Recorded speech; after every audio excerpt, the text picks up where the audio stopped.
¿Cómo está? Bienvenido, muy buenas noches, gracias por acompañarnos. Esto es Noches en Red. Hoy vamos a hablar acerca de lo que está pasando en la educación en México.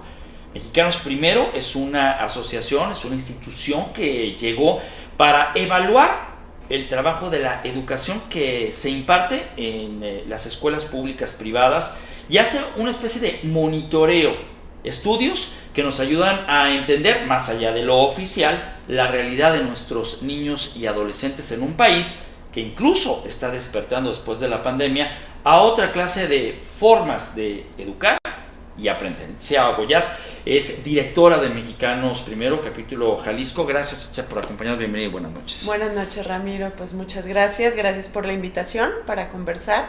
Y si me permites, también complementaría un poco esta visión de nuestra asociación. Sí, en efecto, hacemos investigaciones, lo que buscamos. Encontrar información sobre el estado de la educación, especialmente la de Jalisco, pero esto lo hacemos porque nuestro principal objetivo es defender el derecho a aprender de las niñas y los niños de nuestro estado. Pero luego te conviertes a través de esos estudios como que en la piedrita en el zapato del sector educativo federal, que tienen otros datos. Claro, claro. Bueno, creo que siempre pasa cuando buscamos, tú seguro lo sabes, ¿no? Desde tu perfil, también como desde la investigación, muchas veces el uso del dato es lo que se puede entender o nos puede llevar a ciertos conflictos. Sin embargo, creo que desde una perspectiva en donde profundamente coincidimos en el interés de mejorar algo, el dato es no para denostar, no para poner en mal a nadie, sino busca comprender la realidad. Y eso es otra cosa muy importante. A lo largo de mi carrera me he encontrado con esta dificultad para comprender el dato. Más allá de dar el número por darlo, pasa desde la misma calificación de los alumnos. Detrás del número hay mucho más. Sin embargo, en nuestra cultura, pues estamos acostumbrados a buscar siempre el dato bueno, el dato positivo, ¿no? Cuando desde Palacio Nacional se firma un decreto en donde dicen los niños de primera no van a reprobar, porque pues hay que ayudarlos con el tema de la pandemia, etcétera, etcétera. Fuiste una de las que reaccionan con relación a este asunto y con argumentos válidos, ¿me explico? Hubo, a ver, primero, ¿cuál es la postura para la gente que no la vio? Que fue una postura a nivel nacional, pero la tuya tuvo una validez. Primero, ¿cuál fue tu postura? Y segundo, si hubo una reacción o qué más podemos pelear como padres de familia responsables, que estamos preocupados porque un mensaje de esos llama a la mediocridad y a veces hasta que los maestros digan o bajen los brazos ante una situación como esta. Claro, sí, muchas gracias, Ramiro. Ciertamente se fue todo un tema a nivel nacional porque viene desde Secretaría de Educación Pública. Por lo tanto, bueno, nuestro posicionamiento fue analizar ¿y qué ocurre? ¿Qué hay detrás de esto? El 6 por el 6 pues no resuelve nada. Sí, tal vez evitamos que el número de niños que abandonaran pues disminuyera, ¿no? Porque pues en esa lógica pues no iba a haber reprobados, entonces los niños se quedan. Claro. Sin embargo, y aquí es donde viene pues la postura, no es nada más no reprobarlos, sino qué vamos a hacer. Y nuestra preocupación es que no se emitió con claridad una estrategia desde lo federal que orientara cómo íbamos a recuperar esos aprendizajes, porque sabemos, y ojo aquí con el término de recuperar, se recupera lo que se tuvo y luego se pierde. Sin embargo, en el caso de las niñas y los niños, pues hubo aprendizajes que nunca ocurrieron, ¿no? Entonces, en este sentido, sí la preocupación es nada más reprobar por reprobar, sin una estrategia de corto, mediano y largo alcance, ¿no? En donde de verdad se pudieran fortalecer los aprendizajes de los estudiantes. ¿No dar marcha atrás es un capricho? No, pues no dar marcha atrás es una condición que desde lo federal se establece, ¿no? Entonces, en el ámbito estatal, pues ya no se puede hacer otra cosa más que alinearse en ese sentido. Entonces, a ver, el punto es, ok, viene el mandato, ¿no? Pero nuestra inquietud es, y a nivel estatal, ¿qué podemos hacer? ¿Qué estrategias podemos generar, insisto, como para dar esta atención a los aprendizajes académicos y socioemocionales?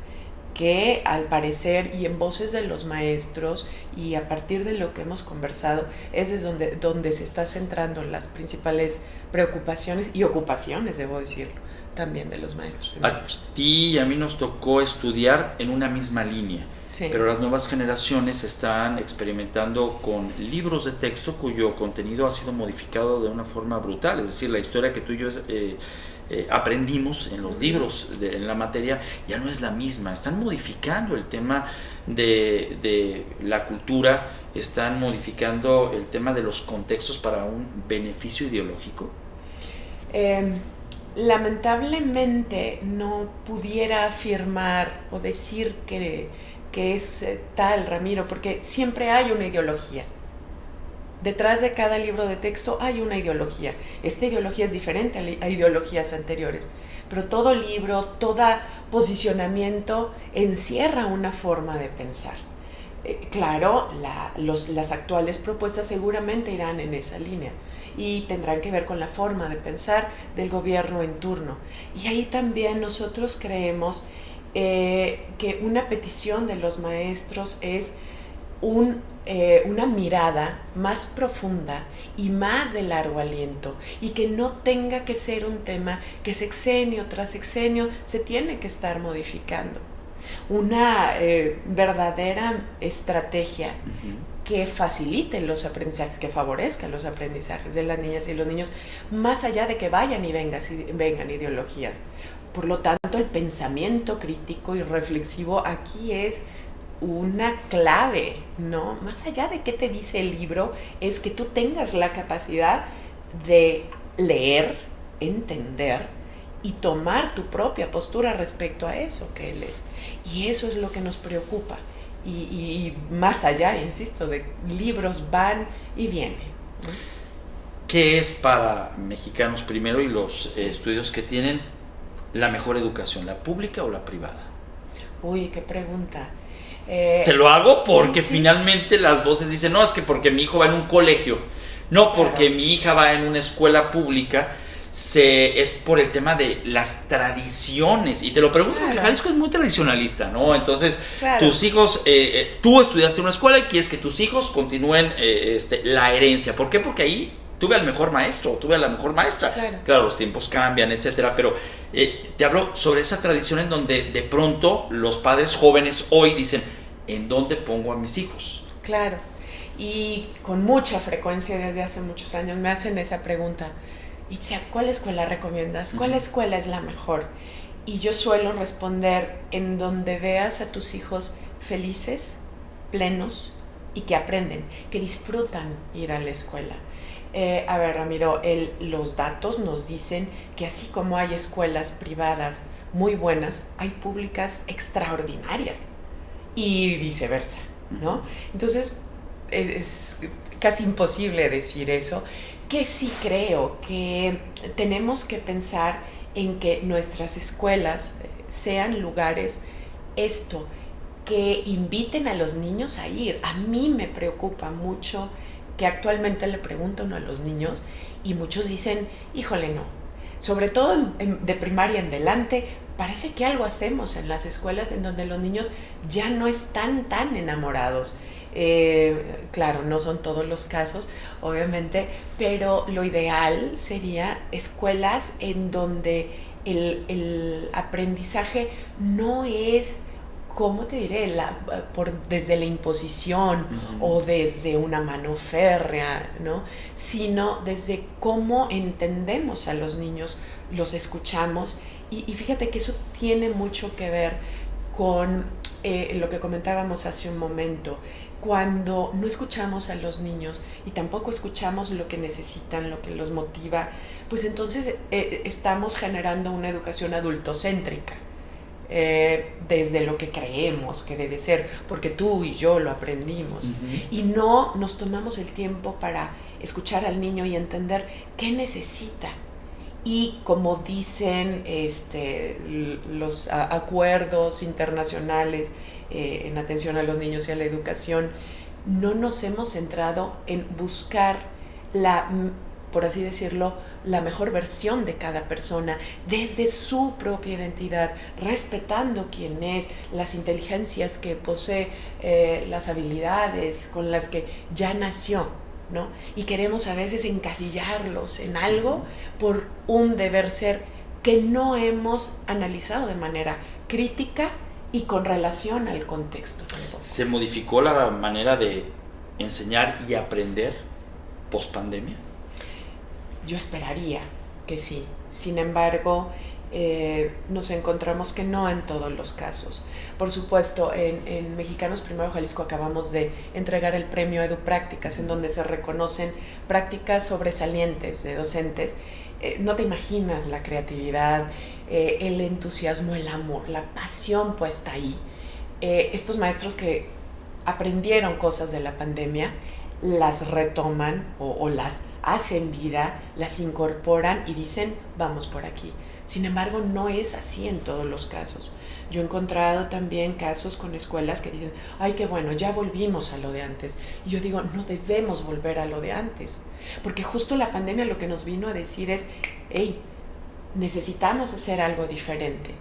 Necesitamos trascender lo que creíamos que era con eso, ¿no? Lo justo, lo bueno. Estamos viendo que cuestiones como esta, el pensamiento crítico, la colaboración, atender las emociones de las personas, vamos, incluso manejo de la economía personal, de las finanzas personales, cosas que en el mundo actual nos están demandando tener un conocimiento mínimo, ¿no? Por eso, algo muy importante que nos deja como legado la pandemia es ¿cuáles son los aprendizajes fundamentales? Fue la primera pregunta que se hicieron los maestros al encontrarse en pandemia. ¿Y en qué me centro? Porque tenemos programas y contenidos enormes, ¿no? Muy ambiciosos, diríamos. Y desde hace mucho tiempo esto se ha dicho, se ha tenido ahí, ¿no? Con evidencia. Y sin embargo, pues parece que seguimos en esa lógica de que acabe el libro de texto y tal, más allá de valorar si nuestros niños, ahora por ejemplo con el acceso a tecnologías, nuestros niños son capaces de entender lo que leen, de diferenciar entre una nota falsa a una verdadera. Ese tipo de cuestiones son las que nos tienen que interpelar y que llamar la atención en estos momentos. Padres de familia están preocupados precisamente porque la pandemia hizo que muchos de sus hijos se encontraran con los videojuegos, otros en el tema del consumo de las redes sociales. Claro. Algunos justifican esto, que son los nuevos tiempos, las edades, y otros más dicen que es la evolución del hombre y tenemos que entenderlo. Desde tu muy particular punto de vista, como académica, como docente, ¿qué tienes que decirle a los padres de familia que se preocupan porque sus hijos están metidos en los videojuegos, en el tema de las redes sociales, pero también están en la escuela? Claro, claro. Mira, Ramiro, yo creo que no nos podemos abstraer de la realidad. Es decir, nada ganamos cerrando esas puertas y cerrando esos mundos a nuestras niñas y niños. Sin embargo, lo que sí debemos hacer es acompañarles y cuestionar un poco también de la mano del pensamiento crítico y la reflexión. Sí, videojuegos, pero ¿por qué te gusta el videojuego? ¿Qué es lo que te llama la atención? ¿Qué estás aprendiendo de ahí? ¿Cuánto tiempo consideras que debes dedicar a eso? Y claro, todo esto en un marco de una crianza positiva. Son temas que, por ejemplo, en los talleres que imparte Mexicanos Primero Jalisco se llaman Abriendo Horizontes, talleres para padres de familia que impartimos en escuelas primarias, son temas que en algún momento también se tocan, ¿no? Sí, pero con disciplina, ¿no? Y Y claro, insisto, no tapándonos los ojos ante una realidad que ahí está, pero sí cuestionando, sí acompañando a nuestros niños y no dejando que sean los videojuegos, las redes sociales quienes eduquen a nuestros hijos, porque ahí es donde está el riesgo más importante, me parece, en ceder la educación y decir, toma la tablet, ahí entretente, en vez de conversemos un poco, cómo te fue hoy, qué te preocupa, qué aprendiste, qué hay de nuevo, qué te divierte. En tus tiempos y en mis tiempos, no hace mucho, los padres de familia, no hace tanto, los padres de familia se involucraban mucho con la educación de los hijos. Sí. Hoy tenemos el mismo caso, o qué pasa cuando de pronto las nuevas generaciones, que ya tienen otro trim, otro timing, pues de pronto llevar a los hijos es porque pues así me enseñaron y no te involucras tanto. Esto es un fenómeno que se presenta más, insisto, Jalisco, un estado en donde seguimos teniendo municipios machistas, en donde seguimos teniendo los contrastes, ¿no? De la escuela bilingüe, la escuela no tan bilingüe, etcétera, ¿no? Los padres de familia se involucran, no se involucran, los maestros lo hacen. ¿Qué tenemos que hacer para que no que los tiempos mejores de antes fueron mejores, sino tratar de conservar ese apego con los hijos en los momentos en donde más nos necesitan como padres? Claro, retomaría otra vez uno de los grandes aprendizajes de la pandemia. Educamos en red. Esto no es una tarea nada más de los maestros y las maestras, de los directores, y tampoco es nada más una tarea de los padres, madres de familia. Vimos que en muchos casos la tía, el abuelo, es más, la vecina, fue la que entró al quite cuando papá y mamá, por tema de trabajo o lo que fuera, pues no podían estar acompañando a los niños. Tu pregunta creo que también se debe responder desde el contexto, ¿no? Hay contextos, municipios de Jalisco, comunidades de Jalisco, en donde pues ni siquiera es una preocupación eso, porque se educa entre todos, ¿no?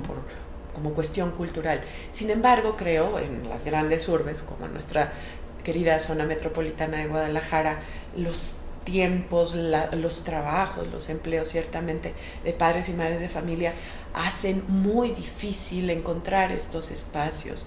Y sí creo que, a diferencia de generaciones no tan lejanas como la tuya o la mía, teníamos el privilegio, por el ritmo de vida, de contar con mayor presencia de mamá o papá en casa. Yo creo que ahí otra vez, Ramiro, la sugerencia es tener claridad del proyecto de familia que queremos y no abandonarlo. Es decir, la educación no es, insisto, nada más responsabilidad de unos o de otros. Entonces, como familia, acordemos cómo vamos a hacer para que nuestras hijas e hijos sean esa versión de persona que aspiramos que sean. Y en ese sentido, y una vez que se tiene claro ese objetivo como familia, bueno, entonces, ¿cómo le hacemos? ¿Cómo dedicamos tiempos para acompañar su formación? Los niños están siempre, lo he visto en contextos muy diversos, en contextos muy privilegiados o en otros no tan privilegiados, y siempre necesitan la figura del papá, mamá o el cuidador, porque estamos en tiempos pues muy diferentes a los tuyos y a los míos. Quien sea que sea su cuidador principal, necesitan esa cercanía.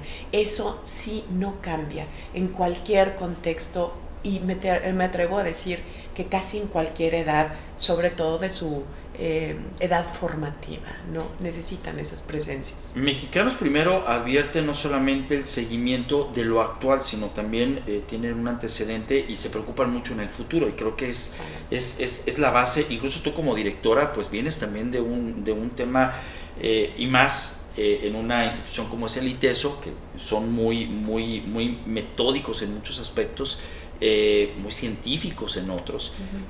Pero, híjole, Jalisco alguna vez México volverá a tener en el presente o en el futuro inmediato figuras que socialmente puedan ser respetadas. Aquí en Jalisco, en la parte jurídica, está Mariano Otero, está Ignacio L. Vallarta, por ejemplo, nombres hasta de calles, ¿no? Y a veces no sabemos ni quiénes eran cuando nos metemos.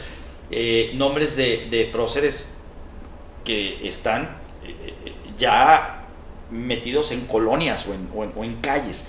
¿Qué ha pasado? Porque Jalisco ha sido primer lugar en matemáticas, primer lugar en ciencias sociales, etcétera, etcétera, en las olimpiadas del conocimiento, en deportes, ni te digo. ¿Qué pasa ahí? Que son galardonados, aplaudidos cuando están en la primaria, en la secundaria, y después cuando llegan a la preparatoria, a la universidad, la sociedad deja de reconocerlo y ellos ya dejan de hacer lo que estaban haciendo para perderse en el mundo del mundo. Qué interesante planteamiento, fíjate, no me había tocado reflexionar desde esa mirada y tal vez sí debamos cuestionarnos qué estamos haciendo para fortalecer o no estos seres excepcionales que sabemos que existen. Te repito, yo acabo de ver la semana pasada un grupo de maestros que digo, bueno, estos sí merecen ser nombre de calle, sí, de verdad. Sí. Creo que se conjugan muchas cosas. También creo que esta sociedad hoy en día no es lo suficientemente solidaria y tiende a denostar a veces, ¿no? Es como cuando vemos que alguien triunfa y luego le estamos buscando, pero ¿por dónde no? Y me parece que el tema, más allá de educación, este es un tema estructural y cultural. Cierto, tendrá que ver con cómo desde la escuela reconocemos a nuestros niños. Sin embargo, busquemos reconocimientos que no separen, que no dividan. Te pongo el ejemplo de los niños de cuadro de honor. Sí, sí. Yo no dudo que hayas sido tú de cuadro de honor. No, nunca lo fui. ¿Ah, no? No. Ah, bueno, yo sí. No, bueno, pero no. La cosa es, ¿qué te pasaba a ti con los de cuadro de honor? Bueno, eran mis compañeros, eran mis amigos. Ajá. Y era el grupo. Ajá. Te puedo decir, sin que a mí me enorgullece que mi hijo, el más grande, pues cuando lo nombran, no es el tema de las medallas, es el tema de todos los premios que logra, y está dentro de lo que le llaman el top 5, ¿no? De toda la generación. Claro. Entonces, ver a tu hijo que gana en un torneo de taekwondo y después lo ves académicamente hablando, es el esfuerzo que yo siempre digo, es por la mamá, porque siempre ha estado ahí muy metida, porque venimos de esa cultura de alguna manera. Y ves a muchos niños cuyos papás, pues lo mismo le da, ya pasó el año. Claro. Y aquí venimos a que pase el año. Las medallas no le van a servir nada en el futuro. Y creo que es un pensamiento respetable, pero no más allá de tratar de darle la palmadita. El cuadro de honor anteriormente es, y perdón que lo diga de esta manera, es como el empleado del mes, ¿no? Que también debe ser valorado por lo que es. Estaban también otro grupo dentro de esa estructura que era en la banda de guerra. No cualquiera estaba en la banda de guerra, o más allá en la escolta. Claro, o sea, creo que esa estructura aspiracionalmente, si no estabas en el cuadro de honor, a lo mejor podías estar con la bandera, o a lo mejor podías estar ahí. O sea, es decir, lugares había para poder estar e identificarte, no solamente con la escuela y con los valores de la misma, pero sí vengo yo de una generación en donde al maestro con cariño y al maestro con respeto. Pero en la secundaria todo cambió, porque si me preguntas, oye, ¿te acuerdas del nombre de tu maestro que te da? No me acuerdo del nombre, pero sí del apodo. O sea, también debo decirte que era más el apodo. Sí, ¿Me claro, explico? Pero, claro, y no lo justifico que sea un asunto de generación, pero muchos, igual que tú, igual que yo, me aguanto la risa. No era cualquier apodo, pero era el maestro con cariño, aún y con el apodo. Hoy veo, tristemente, en algunos casos, que el maestro pasó a un segundo término con toda la experiencia y conocimiento, porque el celular vino a sustituir la atención. Y luego empieza a haber temas ahí de que el maestro reclama, y luego los niños acuden a la instancia que de los derechos humanos y los derechos de la libertad. O sea, ha sido más difícil en la experiencia que ustedes han tenido el hecho de que adaptarse a los alumnos, o hacer que los alumnos se adapten a un sistema de educación. La adaptación, justo. ¿Quién se debe adaptar? ¿El niño a la escuela o la escuela al niño? Sí, ciertamente la figura de de los maestros, y yo aquí traigo a colación, por ejemplo, la figura de mi abuelo. Mi abuelo fue el típico maestro de pueblo, ampliamente respetado, o estaba el cura, y si no estaba el cura, estaba mi abuelo. Era la ¿no? estructura. Era la estructura. El maestro, correcto. El cura y el presidente municipal. Claro. Eran las autoridades que se juntaban y hacían que las cosas sucedieran. Sí, sí. Y a veces para bien, pero no siempre, ¿no? Creo, Ramiro, que los tres poderes. Los tres poderes, cierto. Estos planteamientos son justo las cosas que debemos interrogarnos y entre todos encontrar una nueva forma. No podemos desaparecer los celulares. Bueno, entonces, ¿qué sí puede hacer el maestro? Para empezar, contar con el apoyo de padres y madres de familia, porque cuando el papá o la mamá son quienes empiezan a denostar la función del docente, pues están echando por tierra la autoridad del maestro y están poniendo en duda también su capacidad, etc. Entonces, no es que gane o pierda alguien aquí, es que nos tenemos que centrar en el beneficio de nuestros niños. Queremos que aprendan finalmente, hagamos equipo entonces. La figura del maestro debe de verdad, dicen ahora, revalorizar. Y yo digo, no se ha perdido el valor, se ha perdido tal vez la apreciación. Los maestros siguen valiendo, siguen luchando. Insisto, hemos tenido la fortuna de conocer maestras y maestros extraordinarios. Y aquí el tema es cómo les ayudamos en este contexto en donde parece que la escuela quiere seguir viejas estructuras en un mundo en donde ya no caben esas estructuras. Todos estos planteamientos, muchos de estos planteamientos que me has hecho ahora, sí tienen que ver, me parece, Ramiro, con pongamos la mirada en el futuro, ya no en el pasado. En el pasado para aprender, cierto, no para tirar. No tiremos por tierra las cosas, recuperemos qué se ha hecho bien, qué ha servido, pero ahora confrontemos eso con las necesidades de un futuro que nos está demandando transformaciones en la educación. No eres sindicato. ¿No en qué? No eres sindicato. ¿Yo? O sea, Mexicanos Primero no es un sindicato. No, por supuesto. Digo, que porque no. La gente No. Que de repente nunca había escuchado de la asociación, es que se oyen así como que es un discurso fuera de, no, ese es un discurso en el que si usted se mete a la página, etcétera, ahí están en transparencia, no porque lo tengamos los medios de comunicación, pero en transparencia ustedes todo lo que investigan lo publican y lo hacen del conocimiento. Además tiene una apertura impresionante y al final del día son coadyuvantes con los maestros para entender una realidad y tratar de ser gestores, por supuesto, de una equidad. Claro. Y es pues muy loable, la verdad, porque no es fácil meterse a un mundo de maestros. Claro. No somos sindicato, no somos de ninguna instancia política, somos sociedad civil. Somos personas que, como tú lo sabes, todos nuestros miembros, quienes trabajan en diseño, quien está en comunicación, a todos nos apasiona la educación y nos apasiona poder hacer algo para mejorarla.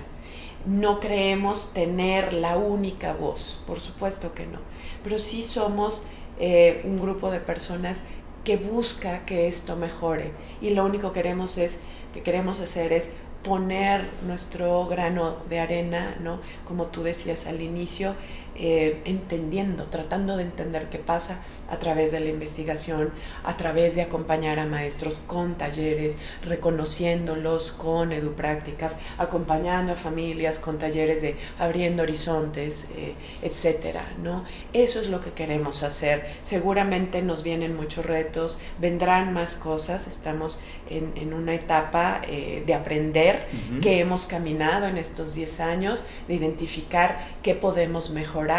Y entonces, a partir y sobre pretexto de pandemia, también decir, bueno, ¿y qué nos hace falta también hacer a nosotros? No quiero terminar la entrevista sin hacerte una pregunta. ¿Hacia dónde va el modelo educativo? ¿Hacia dónde tenemos que ir hacia el futuro?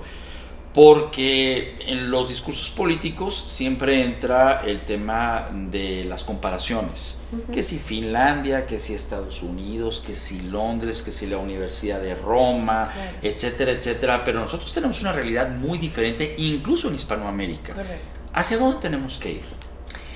Híjole, qué buena pregunta. Yo creo que tenemos que ir hacia un modelo educativo que primero identifique en dónde estamos.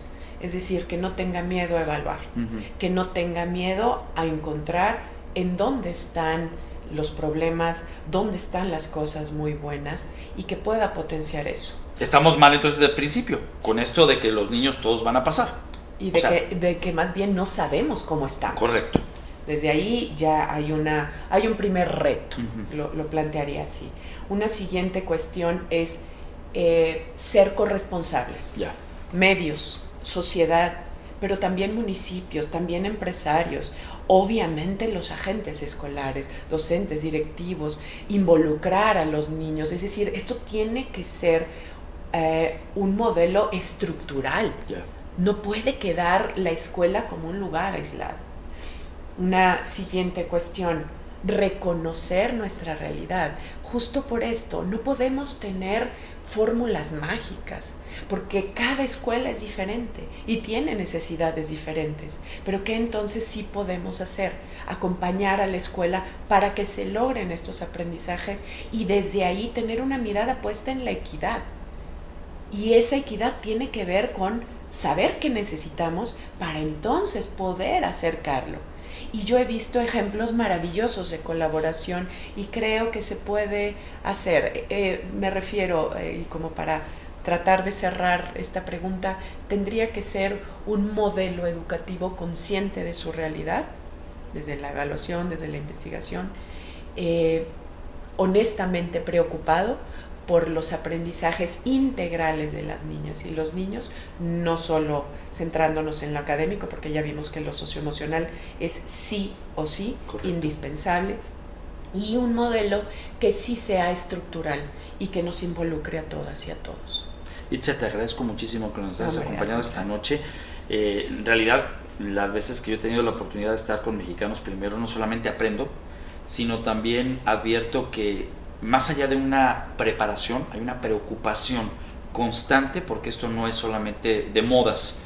Cuando alguien brinca, ustedes salen, ustedes trabajan siempre, y aunque no sean tan visibles, también nosotros tenemos que involucrarnos en quien quiere involucrarse en el modelo educativo ideal en México. Te aprecio muchísimo que nos hayas acompañado esta noche. Te agradezco mucho, Ramiro. Muchas gracias. Saludos para toda la audiencia, también especialmente a nuestras queridas maestros, directores y toda la gente que igual que nosotros se preocupa porque nuestras niñas y niños aprendan.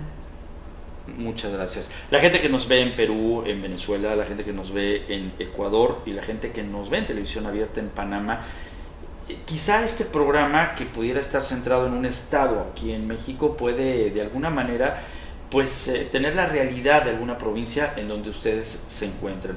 Y esto del tema de la educación es tan universal que todos necesitarían tener un Panamá primero, un Venezuela primero, un Colombia primero. Acérquense realmente a este modelo que, como ustedes han escuchado, no van en contra del gobierno, ni es un sindicato, no, es un organismo que se dedica precisamente a visualizar cómo se encuentran los estándares de educación para tratar de eso, construir una sociedad hecha por maestros, y maestros realmente de los que lo traen en la sangre, y como en tu caso, pues lo traes de herencia.